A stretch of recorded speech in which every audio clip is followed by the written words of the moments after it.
look, there's some poppies. Right, so the first thing we need to do is find a poppy and choose one we want to use. So, would you like this one? Right, let's make it big enough so we've got enough stalk. So there you go.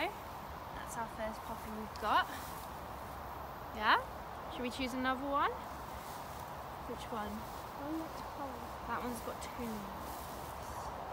That has one. Oh. Should we choose this one?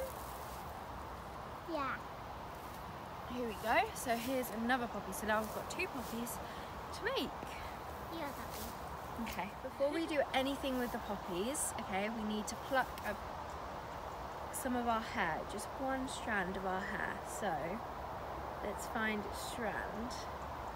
Now if you do it fast, just like that. See, I got one. I don't know if you can see it on camera.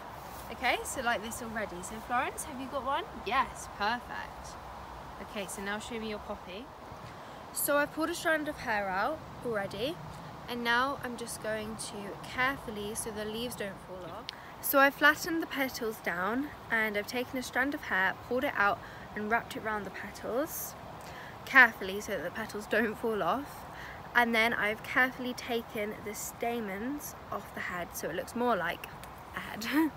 Okay, so now you want to just pull off a little, I'd say about an inch off the bottom for her arms. So you want to pull it off without, there you go. Right, so there we go. So this bit is going to be her arms. So you want to find a gap in the petals where you can just carefully put it through.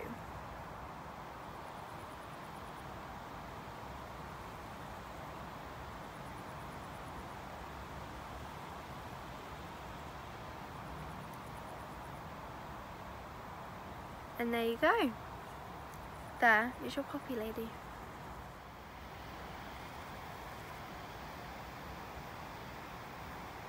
So, this is a poppy lady, and that's what we just made. Can you see? So she's got her beautiful red petal dress on. This is her head, two arms. I'm a puppy lady. Show us.